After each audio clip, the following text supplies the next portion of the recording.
Hello दोस्तों, हम यहाँ पढ़ेंगे पृथ्वी के जो पर्वत हुए उनके निर्माणकारी सिद्धांत, अर्थात पृथ्वी का निर्माण किस प्रकार हुआ। ठीक है। और पृथ्वी के जो वर्तमान का जो हम भूखंडों का क्षेत्र देखते हैं, तो यह किस प्रकार एक दूसरे से इतने दूर दूर हुए और महासागरों का किस प्रकार से निर्माण हुआ। तो इन सभी के बारे में विभिन्न विद्वानों के द्वारा अपने अपने सिद्धांत दिए गए हैं। तो इन्हीं सिद्धांतों की हम यहाँ पे चर्चा करेंगे। तो आइए चलते हैं। सबसे पहले यहाँ पे देखते हैं हम पर्वत निर्माणकारी सिद्धांत में कोबर का भूसन्नति सिद्धांत। ठीक है।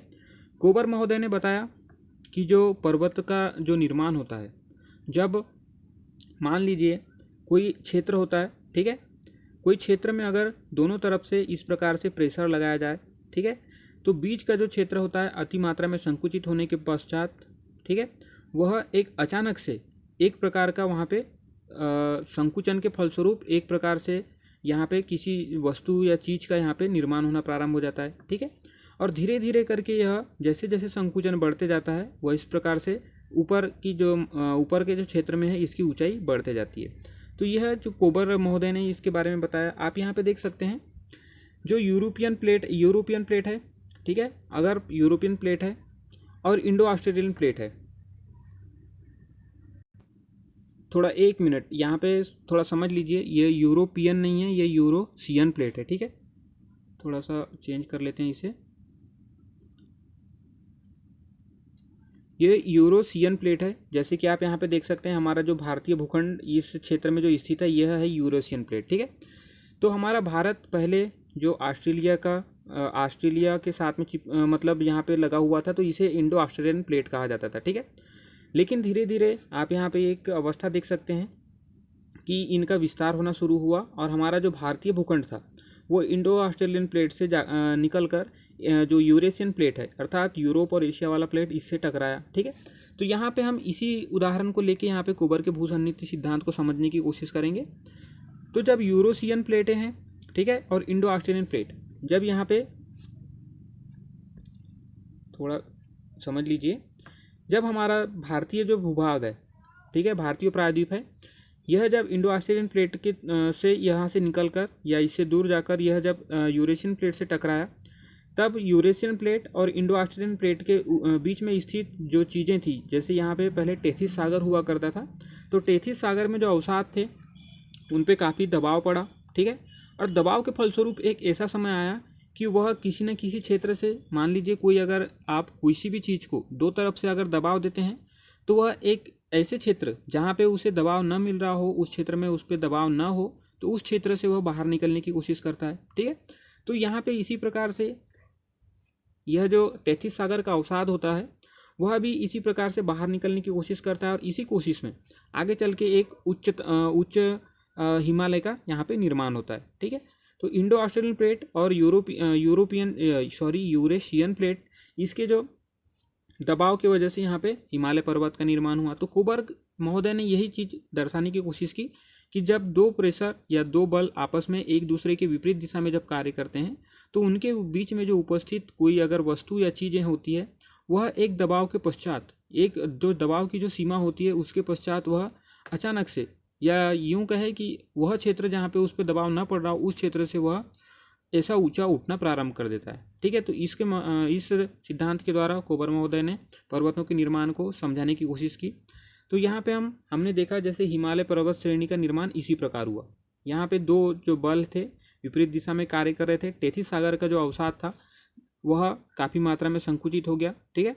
और संकुचन के फलस्वरूप वह उस क्षेत्र से जहाँ पर उस पर दबाव नहीं पड़ रहा था, वहाँ पे वह एक पर्वत का रूप ले लिया। ठीक है। तो इस प्रकार से आप देख सकते हैं।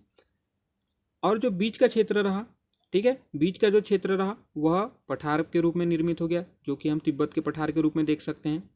और जब दबाव ज़्यादा मात्रा में पड़ा, तो दो तरफ से यहाँ पे पर्वतों का निर्माण शुरू हो गया। ठीक है। यहाँ मान लीजिए आप यहाँ पे दबाव दे रहे हैं, ठीक है, ये मान लीजिए इंडो ऑस्ट्रेलियन प्लेट है, ये मान लीजिए यूरेशियन प्लेट है। तो इस प्रकार से अगर इस पर दबाव पड़ रहा है और ऊपर से जो वायुमंडलीय दाब होता है उसके द्वारा भी अगर दबाव पड़ रहा है, ठीक है, तो ऐसी जगह हैं जहाँ से इन्हें कुछ अपने दबाव कुछ फ्री महसूस हो, अर्थात यहाँ पे दबाव न हो, तो इस क्षेत्र में ये पर्वत निर्माणकारी घटनाएं प्रारंभ हो जाती है। और जो यहाँ पे अवसाद होते हैं, वह अवसाद धीरे धीरे ऊपर उठने लगती है। तो इस प्रकार से यहाँ पे पर्वतों का निर्माण हो जाता है। आप इस उदाहरण से समझ सकते हैं जो कि हिमालय और कुनलुन श्रेणी का निर्माण हुआ है, वह इसी कोबर के जो भूसन्नति सिद्धांत इन्होंने जो बताया, इसके द्वारा ही इन्होंने दर्शाने का प्रयास भी किया। ठीक है, तो अब नेक्स्ट हम देखते हैं वेगनर का महाद्वीपीय सिद्धांत। ठीक है, वेगनर महोदय ने बताया कि महाद्वीप जो हैं काफ़ी अपने बड़े बड़े प्लेट्स के ऊपर हैं, और इन्होंने बताया कि पहले जो महाद्वीप थे एक जगह पे स्थिर थे। ठीक है, आप यहाँ पे देख सकते हैं पूरा महाद्वीप एक ही जगह जुड़ाव रखता था, जिसे कि पेंजिया कहा जाता था। पेंजिया का अर्थ होता है, जो ग्रीक शब्द है पेंजिया, तो इसका अर्थ होता है कि सभी द्वीप, अर्थात सभी द्वीप एक जगह जुड़ाव रखते थे। इसके लिए उन्होंने पेंजिया शब्द दिया। और एक जो पेंजिया था उसके चारों ओर विशाल जलराशि थी, जिनको वेगनर महोदय ने पेंथालासा का नाम दिया, अर्थात विशाल महासागर, जल का जमाव। ठीक है, धीरे धीरे वेगनर महोदय के द्वारा यह सिद्धांत आगे बताया गया कि धीरे धीरे इसमें कालांतर में पेंजिया का विखंडन शुरू हुआ। जैसे कि आप यहाँ चित्र में भी देख सकते हैं, पहले पेंजिया हुआ करता था। ठीक है, पार्मियन काल में यह था 22.5 करोड़ वर्ष पूर्व एक पेंजिया हुआ करता था। धीरे धीरे इसमें विभिन्न जो बल थे उनके कारण से इसमें बदलाव आना शुरू हुआ, और जो उत्तरी क्षेत्र थे जिसको लॉरेंसिया कहा इन्होंने, और जो दक्षिण क्षेत्र था उसे गोंडवाना लैंड कहा। तो इन दोनों जो क्षेत्र हैं, एक क्षेत्र उत्तर की ओर और एक क्षेत्र दक्षिण की ओर, इस प्रकार से गति करने लगी। ठीक है, तो जो लॉरेंसिया वाला क्षेत्र था उसमें वर्तमान अगर हम देखें तो उत्तरी अमेरिका है। ठीक है, आप यहाँ पे देख सकते हैं उत्तरी अमेरिका है। इसके अलावा यूरोप वाला जो क्षेत्र है ये क्षेत्र है। इसके अलावा जो यूरोप के साथ में जो एशिया लगा हुआ है, जिसे यूरेशियन भी कहा जाता है। ठीक है, तो ये भी क्षेत्र है। गोंडवाना लैंड में अगर देखें हम तो दक्षिण अमेरिका क्षेत्र आता है। इसके अलावा अफ्रीका वाला क्षेत्र और इंडो ऑस्ट्रेलियन प्लेट, जो कि इंडिया भी इसके अंदर ही आता है। ठीक है, जो हमारा भारत देश है इंडो ऑस्ट्रेलियन प्लेट का ही एक विस्तार है। इसके अलावा जो गोंडवाना लैंड था उसमें मेडागास्कर, आप यहाँ पे देख सकते हैं छोटा सा द्वीप मेडागास्कर। हमारा भारत, हमने जैसे मैंने बताया अभी, इंडो ऑस्ट्रेलियन प्लेट ही था। ठीक है, ऑस्ट्रेलिया और आर्कटिक, तो ये गोंडवाना लैंड के हिस्सा हैं जो कि जो पेंजिया के साथ में जुड़ाव रखते थे। आगे देखते हैं, वेगनर महोदय ने बताया कि पेंजिया की जो 3 परतें थी, अर्थात ये जो भूखंड था इसकी 3 परतें थी। पहले को इन्होंने सियाल कहा, जिसमें सिलिका और एल्युमिनियम की मात्रा अधिक थी। ठीक है, दूसरे जो परत हैं उसको इन्होंने सीमा कहा, अर्थात जिसमें सिलिका और मैग्नीशियम की मात्रा अधिक थी। और तीसरे परत को इन्होंने निफे कहा, जिसमें निकिल और फेरस अर्थात आयरन या लौह की मात्रा अधिक थी। ठीक है, और इन्होंने बताया कि जो सियाल है अर्थात सिलिका और एल्युमिनियम वाला जो हिस्सा है वह काफ़ी हल्का है। ठीक है, और जो सबसे ऊपरी परत भी है और यह सीमा पे तैर रहा है। अर्थात जो सियाल है, ये मान लीजिए सियाल वाली परत है। ठीक है, सिलिका एल्युमिनियम यह काफ़ी हल्की है इसकी तुलना में, जो सीमा की तुलना में, और जो सियाल है वो सीमा के ऊपर ही यहाँ पे तैर रहा है। तो इस प्रकार वेगनर महोदय ने ये दर्शाने का प्रयास किया कि जो प्लेटें हैं वो जो है सीमा के ऊपर गति करती है। ठीक है, जो सियाल वाली जो प्लेट है वह सीमा के ऊपर गति करती है, ये वेगनर महोदय ने यह दर्शाने का प्रयास किया। और इन्होंने बताया कि जो विस्थापन होना शुरू हुआ वह सबसे पहले ध्रुवों से आरंभ हुआ। अर्थात अगर मान लें वर्तमान में दक्षिणी ध्रुव और उत्तरी ध्रुव, तो उत्तरी ध्रुव उत्तर की ओर बढ़ने का प्रयास करने लगा और दक्षिणी ध्रुव दक्षिण की ओर अपनी तरफ खींचने का प्रयास करने लगा। तो वेगनर महोदय के द्वारा यही बताया गया कि जो है विस्थापन सबसे पहले ध्रुवों से प्रारंभ हुआ। ठीक है, इन्होंने विस्थापन किसकी दिशा में हुआ उस बारे में भी चर्चा की। इन्होंने बताया कि पहली जो विस्थापन की जो दिशा थी वह विषुवत रेखा की ओर थी, अर्थात पहले विषुवत रेखा की ओर इन्होंने इस प्रकार से उत्तर दिशा में विषुवत रेखा की ओर गति करनी प्रारंभ की। और एक गति हुई इनकी पश्चिम की ओर। पश्चिम की ओर इधर देख सकते हैं आप, इस प्रकार से इन्होंने इस प्रकार से गति करना प्रारंभ किया। और इन्होंने कारण बताया कि जो पश्चिम की गति थी, जैसे कि हमारा जो पृथ्वी है वह पश्चिम से पूर्व की ओर गति करता है। ठीक है, इस प्रकार से घूर्णन करता है। तो जो यहाँ पे स्थिर चीज़ें रहती है पृथ्वी पे, अगर पृथ्वी का घूर्णन पश्चिम से पूर्व हो रहा हो और उस पर कोई स्थिर चीज़ हो तो वह अपने जड़त्व के कारण वह इसके विपरीत दिशा में भागने का प्रयास करता है। ठीक है, तो इस प्रकार इन्होंने पश्चिम की ओर जो गति हुई उसे इस बल के द्वारा बताया कि यह पश्चिम की ओर जो गति हुई महाद्वीपों की या प्लेट्स की, वो जो सूर्य और चंद्रमा के गुरुत्वाकर्षण और पृथ्वी के घूर्णन के फलस्वरूप होना प्रारंभ हुआ। ठीक है, इन्होंने इसके पुष्टि के लिए विभिन्न अपने सिद्धांत भी दिए। जैसे कि हम चर्चा करते हैं जिगसाफिट सिद्धांत। जिगसाफिट सिद्धांत क्या होता है, आप देखते हैं यहाँ पे जो दक्षिणी अमेरिका है और अफ्रीका है। ठीक है, ये वाला जो क्षेत्र है दक्षिणी अफ्रीका का, दक्षिणी अमेरिका का और अफ्रीका का ये वाला क्षेत्र है। तो अगर इन्हें जोड़ दिया जाए तो एक प्रकार की यहाँ पे आप संरचना देख सकते हैं, इस प्रकार से ये प्राप्त होगा।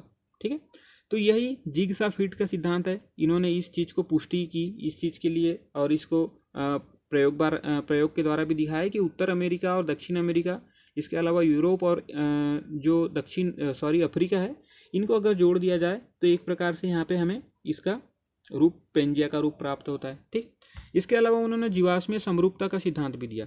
उन्होंने बताया कि जो अफ्रीका के जो तट पे जो जीवाश्म है वह दक्षिण अमेरिका के जो ब्राज़ील के तट हैं वहाँ पे भी प्राप्त हुए। ठीक है, तो यह जीवाश्म की समरूपता का भी सिद्धांत दिया कि जो पूर्व काल में कोई अगर चीज़ें नीचे दबकर उनका जीवाश्म अभी वर्तमान में जो प्राप्त हो रहा है वह दोनों द्वीपों में प्राप्त होता है। ठीक है, वनस्पति को जीव जंतु की समरूपता का भी सिद्धांत दिया।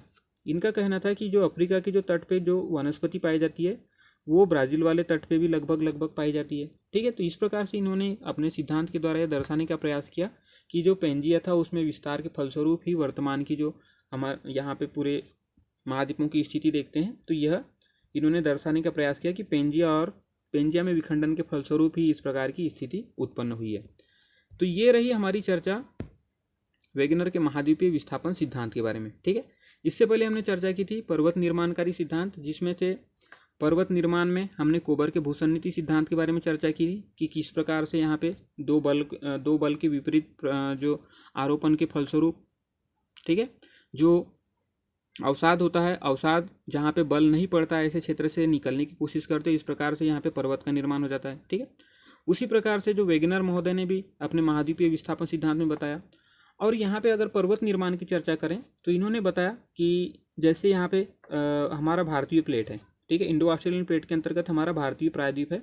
तो भारतीय प्रायद्वीप जब यूरेशियन प्लेट से यहाँ पे टकराया तो दो जो महाद्वीपीय प्लेटों के टकराव के फलस्वरूप चूंकि यहाँ पे वलित पर्वतों का निर्माण होता है, तो इस प्रकार से यहाँ पे हिमालय पर्वतों का भी निर्माण हुआ। ठीक है, तो इस प्रकार से इन्होंने विभिन्न महाद्वीपों में जो पर्वत के निर्माण हुए इनके बारे में भी बताने का प्रयास किया।